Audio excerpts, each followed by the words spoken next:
Hello, everyone, and welcome to yet another Craft Conversations. And today I'm here with Kristen Regular, and I would love to hear from you. How would you describe yourself? How would I describe myself? Well, lately, the biggest way I've been describing myself is fat bitch, which might seem a little crude, but honestly, it's a term I'm trying to reclaim. So, honestly, fat bitch, just rolling with that. And you came upon this term throughout your life, and especially when you were in art school, right? And Yeah. that's when you start developing a body of work that relates to the human body and like the influences that people have on your psychological when they're describing you in a certain way. Can you run me through a little bit on how did that start and why you decide to, let's say, confront your fears or reclaim your ability to be comfortable with yourself? Sure. Um, so I mean, growing up, like most people, I always had like self-confidence issues, body issues. I mean, when you're in junior high and high school, like no one's really all that comfortable with themselves. I mean, your body is changing. Um, your whole world is just shifting. You're transitioning always from one point to another. And like that doesn't matter what point of life you're in, you're always transitioning. So I think that's why I had so much issues with my body, because there was always changes and it was always difficult to become comfortable with yourself when things were never the same and you couldn't get used to a certain idea. Um, so like, for example, stretch marks, like one day you might not have them, but you could literally wake up one morning and have 5 new stretch marks. And for some people, that's a really big issue. But I've been working the past several years to get to the point where I'm trying to appreciate my body for the things that it does to survive. So for me, stretch marks have been my body telling the story of it adapting to its circumstances so it can survive. Um, so even throughout university, like I never really approached fatness. Um, it took me a long time to get comfortable with the word fat. Um, so I was really just inching towards that, doing smaller pieces just around the idea as opposed to like actually dealing with the word fat. But eventually I worked my way up towards it, and now it's just something I use in daily life and I'm totally comfortable with it. And because of that evolution and that knowledge that you have of yourself and like the awareness that you're creating, you recently had a show in the gallery as part of the CraftLab program called 251.7, which it took away the image of humans and described them just as numbers, which was a very impacting show. How was the process of like putting together that show and come across the ideas behind the pieces you create? That show was like a whole new experience for me because I was trying something that I really hadn't dove that in depth with before. Um, so I'm always within my work, I'm always using the self. I'm always trying to see how the self changes, how the self adapts. But in this one, even though it was still very personal and very much about me, like you said, it did take away the actual person and it was just about the numbers.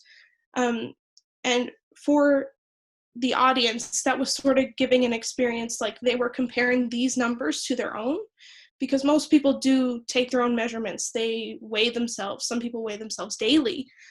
And that sort of thing has a really big impact on how you see yourself. But when you reduce it to just a number, it sort of makes you think about how much that means to you, because some stranger seeing my weight as 251.7 on the wall, that really doesn't mean very much to them. And that can mean a bunch of different things without seeing the person. 251.7 could be like an appropriate weight if you're like however many feet tall, or if you are a bodybuilder. Like, you know, it's totally circumstantial. And by taking away the person, you really think about how these numbers are simply just numbers, and they're not really cause to have any discrimination, to have any sort of negative views. Like, some people, I know, they would look at my measurements and they would be shocked because they never really anticipated them to be that number, especially when they compare it to their own if they were much smaller. So it really makes you think about what your position is on these numbers when you see it without a person attached. One of the most incredible things I found on the show was the choice of medium and material that you did to express that. You chose fabric and thread and things that we deal with in a daily basis, but we forgot that they also have numbers and they have weight and they have uh, and even the way that you do the stitching is accounting, and like we count everything every day. Mm-hmm. When people were seeing your show, do you think that they thought about that, like what those numbers means? Is that just about the person itself, or is about us being the slaves of like measuring everything so we can get by? Yeah.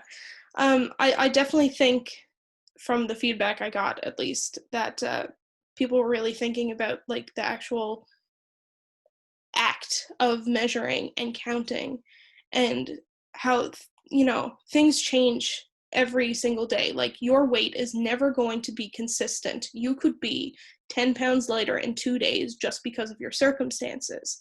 So to continuously count, to have that be such a major part of people's lives, is really, you know, it has its own issues.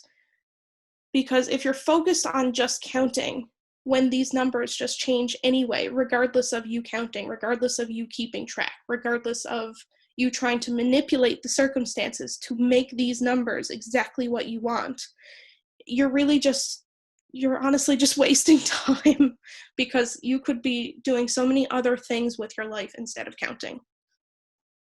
And I kind of said a little bit of the medium that you chose for this show, which was needles and thread and fabric.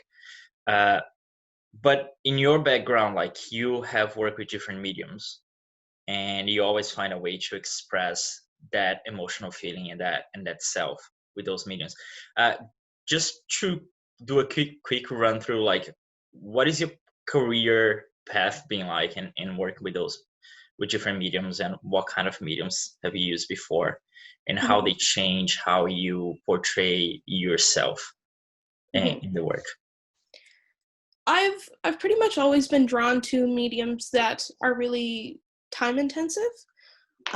So anything like stitching that is very slow, very delicate, um, I'm really drawn to those sorts of mediums, because it allows you to have time to really think about and consider what you're doing.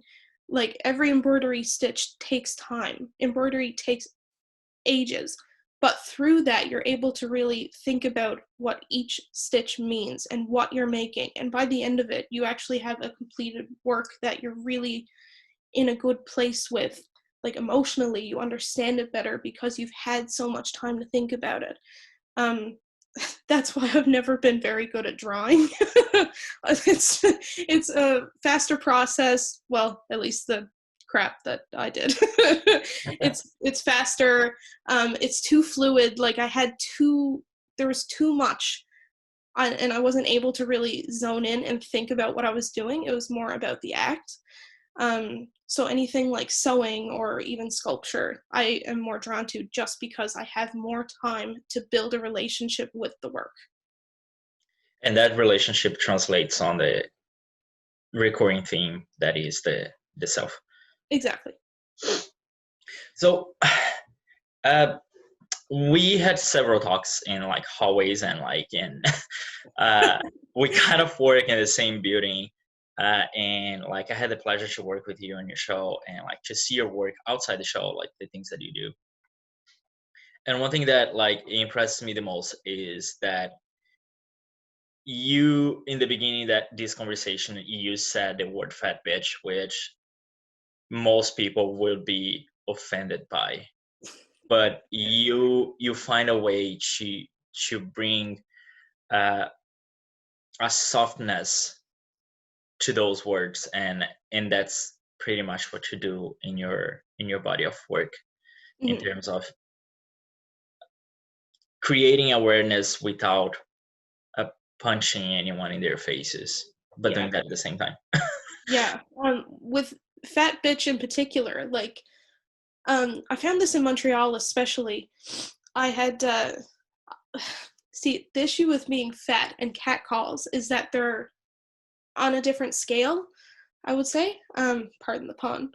Um, but when someone catcalls a fat person, it's usually because they have this like sort of fat fetish, which is an issue because you're just sort of separating a person from their body, and you're just you're sort of idealizing their body and only caring about what that is. um and then of course when I would ignore someone's catcall or just call them out or whatever, they would usually return with fat bitch or something along that nature. And I always thought it was interesting because I'm much more than fat, but since fat is the first thing you see when you actually meet me or speak to me, it is very present and it's important. So I wanted to reclaim that term that all these people had been shouting at me, and I wanted to make it into something that I used to describe myself in a manner that I could make soft, that I could manipulate to be something good, to so I could make myself comfortable.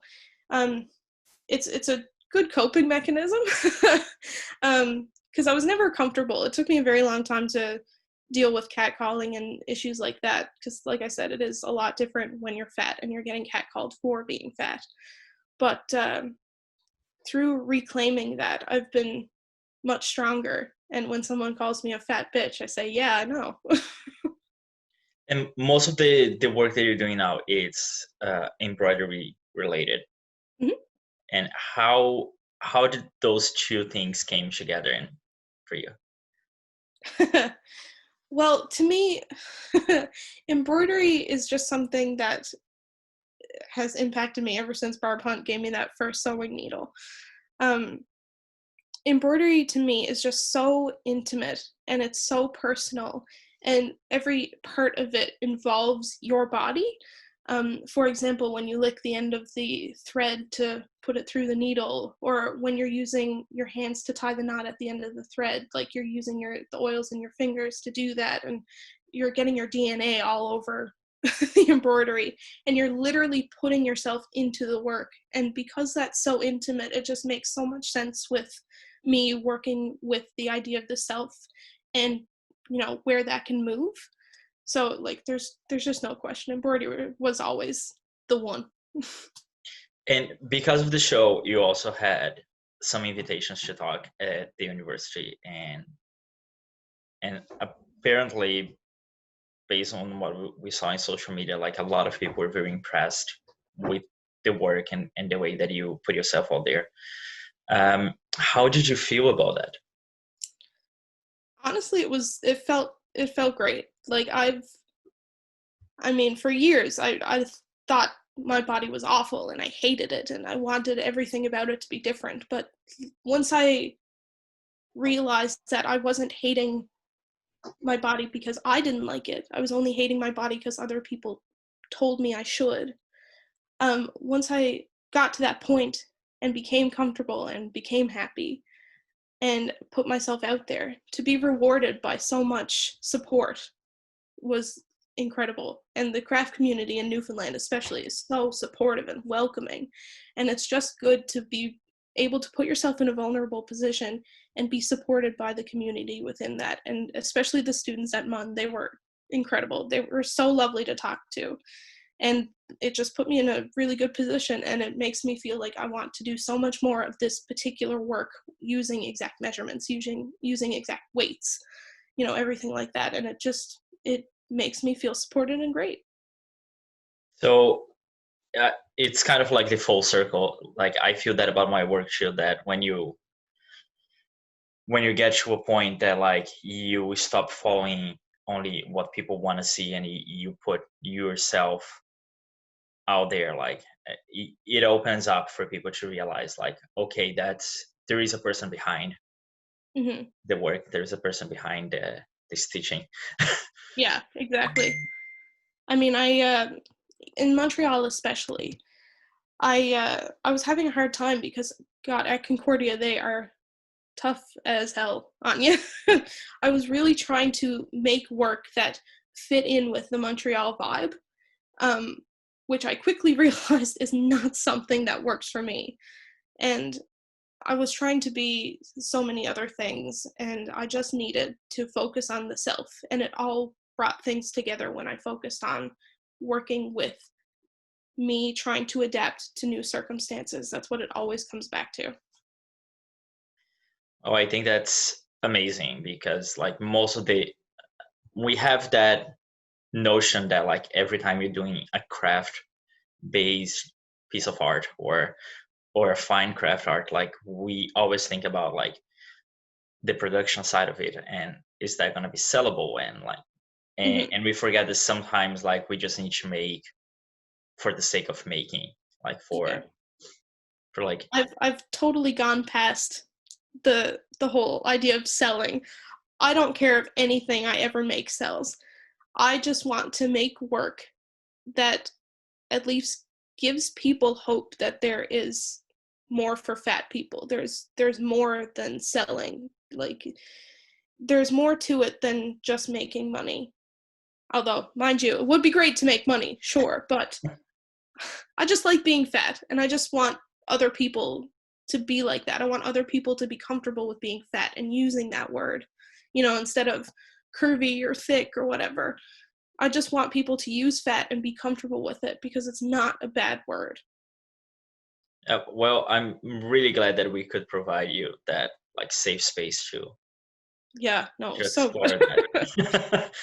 um, I I think it's amazing the work you're doing, and I think more people should be more conscious of like naming things, and putting people in a box, that Yeah. you have to like fit a certain thing, a certain model, and to Hmm. be accepted. Like I think it's amazing that you throughout through your craft and through your art, you were able to find yourself and like be comfortable with yourself, and also to provide other people with that opportunity to have a safe space to Hmm. talk about their own vulnerabilities. Exactly. Thank you so much, Kristen, for being here today. It's always a pleasure talking to you, I and try. and thank you for providing that safe space for other artists and other people that are feeling vulnerable with themselves to create art as a means of expression. Thank you for having me at the gallery especially. It was really great for me.